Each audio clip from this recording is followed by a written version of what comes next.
Hello friends. आज आपण MPSC राज्यसेवा 2020च्या इकॉनॉमिक्सचा part जो ना तो डिस्कस करणार आहोत. इकॉनॉमिक्सच्या पार्ट मध्ये काय आहे, पहिल्यापासून 21 पासून आहे, जवळपास 15 एक क्वेश्चन आहे, म्हणजे 30 एक मार्क डिझर्व करतात ते. त्यामुळे आपण त्याला बिलकुलच हलक्यामध्ये घेऊ शकत नाही आणि आपल्या ट्रिक्स अँड टिप्सवर बिलकुल फोकस करणार आहे आपण, फक्त नॉलेजवर नाही जाणार आहे. भारताच्या भाववाढीत पुरवठा बाजूच्या घटकांचे प्राबल्य असल्यामुळे दीर्घकालीन धोरण उपयुक्त ठरू शकते. आता याच्यातलं कोणते कोणते आहे आपल्याला माहिती, पण मी तुम्हाला काय सांगितलं होतं, घटक, कारणे, परिणाम यांच्यामध्ये मोस्ट ऑफ द टाइम ऑलच अबाउट द ऑप्शन असतो, म्हणून आपण ऑल सोबत जायचं आपला आन्सर मिळतात. मी सांगून देते, भाववाढीतील पुरवठा बाजूच्या घटकांचे प्राबल्य असल्याने खालीलपैकी पुरवठा वाढ म्हटलाय, पुरवठा वाढ म्हणजे म्हणजे कुठून सप्लाय होत आहे. आता बदलती उत्पादन रचना पुरवठ्यावर परिणाम करते. नियोजित आयात धोरण सुद्धा पुरवठ्यावर आयात वाढली कमी झाली तर पुरवठा कमी जास्त होते. वाहतुकीवरही, वाहतूक नसली जर गोष्टी आपल्यापर्यंत पोहोचतच नसल्या तर मग पुरवठा कसला. नाशवंत वस्तूची साठवण, बरोबर आहे, आपल्याला नेहमी माहित आहे की नाशवंत वस्तूची साठवणीची सुविधा नसल्यामुळे तुम्ही किती काही पिकवा पण ते टिकत नाही आणि त्याचा पुरवठा व्यवस्थित होत नाही. त्याच्यामुळे हे चारही गोष्टी याच्यामध्ये इन्क्लुडेड करतात. जीवनाचा भौतिक गुणात्मक निर्देशांक मोजताना कोणते घटक विचारात घेतले जात नाही. कोणते घटक घेतले जात नाही, जेव्हा आपण म्हणतो physical quality of life index, जेव्हा फिजिकल क्वालिटी बद्दल बोलतो म्हणजे तुमचं जीवनमान फिजिकली कसं आहे, म्हणजे तुम्हाला जेवायला भेटते का, तुम्हाला शिक्षण आहे का, तुमचं तुमचं एज किती आहे, तुम्ही जिवंत आहे का, याच्या जेव्हा आपण असा विचार करतो, लाईफ एक्सपेक्टन्सी, अपेक्षित वायुमान, आणि साक्षर हे झाले. दरडोई उत्पन्न हा त्याच्यामध्ये येत नाही. ठीक आहे, झालं. नेक्स्ट बघा, एकूण दारिद्र्य दरी विषयक टीजीपी खालीलपैकी कोणते विधान योग्य आहे. TGP total poverty gap. आता मी तुम्हाला कितीदा सांगितलं, कोणतं असं डिस्क्रिप्टिव्ह कार्यक्रम असला की पाहायचं की कोणतं स्टेटमेंट वेल एक्सप्लेन आहे, खूप लांब आहे, खूप व्यवस्थितपणे त्यांनी त्याचं वर्णन केलेलं आहे, खूप साऱ्या गोष्टी त्याच्यामध्ये टाकलेल्या आहेत जेणेकरून त्यातनं आपला अर्थ समजला पाहिजे. आता मग पहिलंच ऑप्शन, दारिद्र्य रेषेखाली प्रत्येकाला त्या रेषेच्या वर आणण्यासाठी आवश्यक असलेल्या एकूण उत्पन्नाचे मापन टीजीपी करते. आता खूप दिलं आहे, लांब सडक दिलं आहे, चांगलं एक्सप्लेन केलेलं आहे. आणि नेक्स्ट, निव्वळ दारिद्र्य रेषेच्या खाली त्याचे उत्पन्न आहे अशांची संख्या म्हणजे टीजीपी होय. नाही, असं बिलकुल नाही आहे. एकूण राष्ट्रीय उत्पन्नातील वाट्याचे मापमान म्हणजे टीजीपी करते, बिलकुल नाही आहे. साक्षर तुलनेचे मापन टीजीपी करते, बिलकुल भी नाही आहे. म्हणजे पहिलंच ऑप्शन ठीक आहे की प्रत्येकाच्या रेषेवर आणण्यासाठी आवश्यक असलेले एकूण उत्पन्नाचे मापन टीजीपी करते. ठीक आहे, म्हणून पहिला आपला आन्सर आहे. आपण बघितलं की एक्सप्लेनेशन वर भर दिला आपण की कोणतं ऑप्शन असं सर्वसमावेशक आहे, असं तुटक तुटक नाही. दारिद्र्यात घट व उपजीविका प्रोत्साहन करण्यासाठी भारत सरकार बरोबर संयुक्त राष्ट्र विकास कार्यक्रमाने खालीलपैकी कोणत्या कार्यक्रमांना पाठिंबा दिला. हे एवढे सारे कार्यक्रम दिले सर्वांसाठी, माफक, गृहनिर्मिती, आरोग्य, उपजीविका. आता तुम्हाला माहिती आहे की बरेचसे जे मी तुम्हाला काय सांगितलं होतं की जेव्हा फॅक्टर वगैरे खूप साऱ्या गोष्टी येतात, आपल्याला त्यातनं काढता येत नाही, कोणतं ठेवायचं कोणतं काढायचं, तेव्हा आपण ऑल सोबत जायचं सरळ सरळ. आणि काय ठेवायचं हे आपण सांगू शकत नाही. आणि आपण सगळं थोडं डीपली इन द सेन्स, म्हणजे प्रत्येक गोष्ट आपण आठवण नाही करू शकत ना, त्याच्यामुळे आपल्या ट्रिक्स अँड टिप्सवर बिलीव्ह करायचं, ऑल ऑफ द अबव मारायचं, समोर जायचं. आता मी सांगते, महाराष्ट्र शासनाने कोणत्या वर्षापासून लिंग आधारित अर्थसंकल्प पद्धती तयार केली. आता मी याचा आन्सर सांगून देते, 2013 आहे याचा आन्सर. ठीक आहे.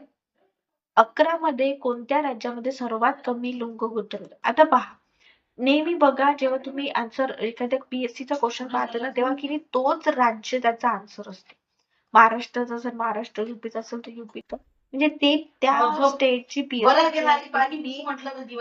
त्या ज्या स्टेटची पीएससी असते ती त्याच्यावर जास्त फोकस करते, त्या स्टेटच्या गोष्टीवर. म्हणून आपण त्या स्टेटला घेऊन चालायचं. ठीक आहे, आपलं ऑप्शन 2. आता बघा, जागतिक बँकेच्या मध्ये भारतीय शहरीकरणाच्या खालीलपैकी कोणत्या महत्वाच्या समस्यांचे निराकरण आवश्यक आहे. आता एवढ्या साऱ्या समस्या दिलेल्या आहे, ऑल पण आहे. आता खराब स्थानिक प्रशासन, अल्प वित्त पुरवठा, नियोजन नाही, पर्यावरणाचं, ह्या सगळ्या आहेत त्या समस्या आहे. आता ऑल पण दिलेलं आहे, मग आपण ऑल सोबत जाऊ. म्हणजे मी जे तुम्हाला सांगितलं होतं की परिणाम, फॅक्टर, कारणे याच्याबद्दल जास्त ओव्हरथिंक करत बसायचं नाही, ऑल सोबत जायचं झालं. इथे पण तसंच आहे. खालीलपैकी कोणत्या विधाने लिंगभाव असमता निर्देशांकांना लागू होते. आता आरोग्य सक्षमीकरण, श्रम बाजारपेठ यातील लिंगभाव फरकाची कल्पना मुळे आली. लिंगभाव जर उच्च मूल्य प्रतिशत लिंगभाव असले तर असमतेची तीव्रता दाखवते. प्रत्येक लिंग घटक मिळालेल्या संसदीय जागा या सक्षमीकरणाचे आंशिक मापन करते. तर आपल्याला माहिती नाही, सगळे जे स्टेटमेंट आहे ना ते असे जनरल आहेत. असं असं होऊ शकते, तसं तसं होऊ शकते. असं काही फॅक्ट्स फिगर काही डाटा नाही दिलाय की यांनीच केलं होतं त्यांनीच केलं होतं, मग आपण ऑल सोबत जायचं. आपला नेहमीचा पेत्र की आपल्याला काय नाही एलिमिनेट करतो किंवा एलिमिनेट करायसारखं काही आहेच नाही, तर मग ऑल सोबत जायचं. आता भूमी राशी या आंतर्जल आधारित प्रणालीविषयी खालीलपैकी कोणते विधान लागू आहे. इथे ऑल पण ऑप्शन आहे. आता तुम्ही बघितलं ना, इथे एक डेट आहे, या दिवसापासून अस्तित्वात आली. मग ही रस्ते वाहतूक मंत्र्यांची ही प्रणाली सुरू केली आहे. भूसंपादनाची पूर्ण प्रक्रिया संपूर्णपणे अंकीय यांत्रिक व्हावी म्हणून ही प्रक्रिया सुरू करण्यात आली आहे. ठीक आहे, मग याच्यामध्ये आपण पाहू शकता की ऑल ऑफ द अबव दिलाय, तर ऑल ऑफ द अबव आपला आन्सर आहे. ठीक आहे, मोबाईल नेक्स्ट बघा. नेक्स्ट आपण पाहूया की कोणतं क्वेश्चन आहे. त्याच्यामध्ये काय म्हटलंय, कोणते खालीलपैकी रिओ दी जानेरो 20 संयुक्त राष्ट्र निरंतर विकास परिषदेविषयी खालीलपैकी कोणते विधान योग्य आहे.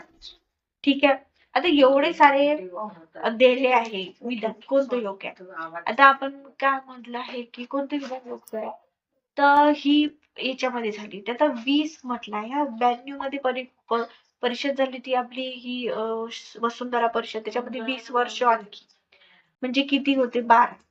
हा, 12 मध्ये झाले, तर मग ते 14वाला ऑप्शन तर चुकला आहे. याच्यामध्ये जगात मिलेनियम डेव्हलपमेंट गोल ठेवण्यात आले होते, तर नाही. जी 12 मध्ये परिषद झाली होती त्याच्यामध्ये मिलियन डेव्हलपमेंट गोल नाही आहे. याच्यामध्ये हे ठेवण्यात येते सस्टेनेबल डेव्हलपमेंट गोल, त्याच्यामध्ये एसडीजी ठेवण्यात आले होते, मग हे पण चुकलं. मग काय म्हणले की हरित अर्थव्यवस्था धोरणावरील मार्गदर्शक तत्त्वे स्वीकारण्यात आली. ठीक आहे, या परिषद संयुक्त राष्ट्राने पर्यावरण कार्यक्रमाचे सर्व अधिकार काढून घेण्यात आले. कधी पण संयुक्त राष्ट्रासारख्या मोठ्या एका बॉडी मध्ये सगळे अधिकार काढून नाही घेतले, काही ना काही नेहमीच. तर सगळे अधिकार काढून घेतले तर बॉडीचं कामच काय, मग तर ते बरखास्त करून टाकायची. म्हणून आपण हे सगळे बाकीचे स्टेटमेंट आहे ना ते खूप असे सरकास्टिक आहे. त्यामुळे आपण ती सोबत जाऊ. आणखी ते एक जनरल स्टेटमेंट आहे, खूप एक्स्ट्रीम गोष्टीबद्दल नाही जायचं. आता हा जो 31 नंबरचा क्वेश्चन आहे ना, हा तुम्ही जर वाचला की नाही तुम्हाला काहीच नाही समजत की नीती आयोगानं हे केलं, नीती आयोगानं ते केलं, तर मग आपण काय सांगायचं नीती आयोगाने काय केलं. तर नीती आयोगाच्या चिरंतन विकास उद्दिष्ट अहवालाप्रमाणे कोणती कामगिरी दर्शवली होते. पर्यंत सुधारला, मग त्याच्यामध्ये असं झालं तसं झालं, म्हणजे खूप सारं दिलं याच्यामध्ये आपल्याला काहीच नाही. तर सरळ ऑल ऑफ द अबव समजायचं.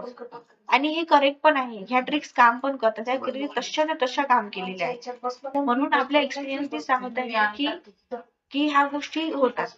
हे बघ, एमडीजी साधण्याच्या बाबतीत भारताचे कोणते विधान खरे. भारताने अतिशय सम पद्धतीने दारिद्र्यातील घट साध्य केली आहे.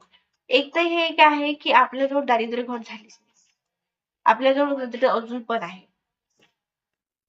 आणि बघा आता बाकीचे स्टेटमेंट म्हटलं, महिला सक्षमीकरण अजूनही महत्वाचे आहे. हो बरोबर आहे. 2015च्या अंतिम रेषेनंतर भूक बळी रोखण्याचे उद्दिष्ट भारताचे योजना भरभरून साध्य करण्याचा प्रयत्न केला. हा प्रयत्न तर चालूच आहे, आपले दारिद्र्य घटवण्याचे पण प्रयत्न चालू आहे. आणि याच्यामध्ये पहा तुम्ही, मी तुम्हाला सांगितलं होतं कीवर्ड, इथे पहा अतिशय हे एक कीवर्ड आहे. अतिशय सम पद्धतीने म्हणजे खूपच चांगल्या पद्धतीने.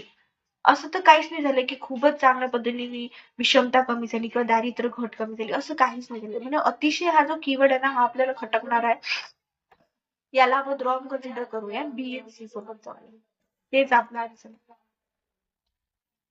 अजून पहा, इथे काय म्हटलंय की महिला उद्योजकांना पाठिंबा देण्यासाठी महिला व बालविकास मंत्रालयाने कोणते ऑनलाईन प्लॅटफॉर्म चालू केले. आता तुम्हाला माहिती असेल एक थांबा एक योजना ही ना महिलांसाठीच आहे, पण ती डोमेस्टिक व्हायलन्स किंवा महिलांना सपोर्ट करायसाठी आहे. कोणती जर तिला हे येत सण काही तिला कायदेशीर मदत हवी असेल, आर्थिक मदत हवी असेल त्याच्यासाठी. स्वयंभू तर निराधार बायकांसाठी आहे. डिजिटल इंडिया तर सगळ्यांसाठी आहे, फक्त बायकांसाठी आहे. पण इथे महिला उद्योजक आणि महिला हे दोन्ही कीवर्ड्स सोबत आपण जेव्हा कीवर्डचा अभ्यास केला तर तेव्हा आपण बघितलं तर कीवर्ड्स असोसिएशनने आपले बरेचसे क्वेश्चन सॉल्व्ह होतात. म्हणून आपण कीवर्ड्स असोसिएशन वर फोकस करायचा. इथे कीवर्ड्सला असोसिएट करून आपला आन्सर येते की आन्सर 3 आहे. मी तुम्हाला ट्रिक्स अँड टिप्स वर याच्यासाठी फोकस करते कारण की याचा टाइम नाहीये तेवढा. आपल्याला खूप सारं वाचायचंय.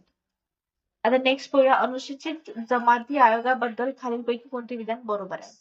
आपल्याला माहिती नाहीये काय आहे. आता याचे 3 जे खालचे आहे ना की अनुसूचित जमातीचे हक्क, संरक्षण यांच्या तक्रारीवर चौकशी करणे. हा ठीक आहे जनरलाइज आहे. साक्षरता दर्जा सुधारणे, सक्षमीकरण सुलभ करणे. आणि इथे ए जो ऑप्शन आहे हा प्रत्येक याच्यात दिला आहे. म्हणून 14 हा ए चा ऑप्शन करेक्ट करूनच चालवला. म्हणून आपलं ऑल ऑफ दीज अबोव्ह आणि झालं. आता नेक्स्ट बघूया आपण. खालीलपैकी कोणत्या स्वयंसेवी संस्था 2007च्या स्वयंसेवी क्षेत्र राष्ट्रीय धोरणाच्या अखत्यारीत येतात? आता आपल्याला माहित नाहीये कोणते येतात कोणते, पण आपण ऑल सोबत जाऊ. म्हणजे आपल्याला माहिती की ज्या गोष्टी आपल्याला माहिती नाही, ज्या गोष्टी आपण इलिमिनेट करू शकत नाही, आपण ऑल सोबत जातो. आता पहा इकॉनॉमिक्सच्या ज्याचे रिलेटेड जे काही क्वेश्चन आहेत ते आपण सॉल्व्ह केलेले आहेत. आणि आपल्या ट्रिक्स अँड टिप्सने सॉल्व्ह केले. आपल्याजवळ काही एक्स्ट्रा नॉलेज नव्हतं, आपण काही वाचत नाही बसलो काहीच नाही.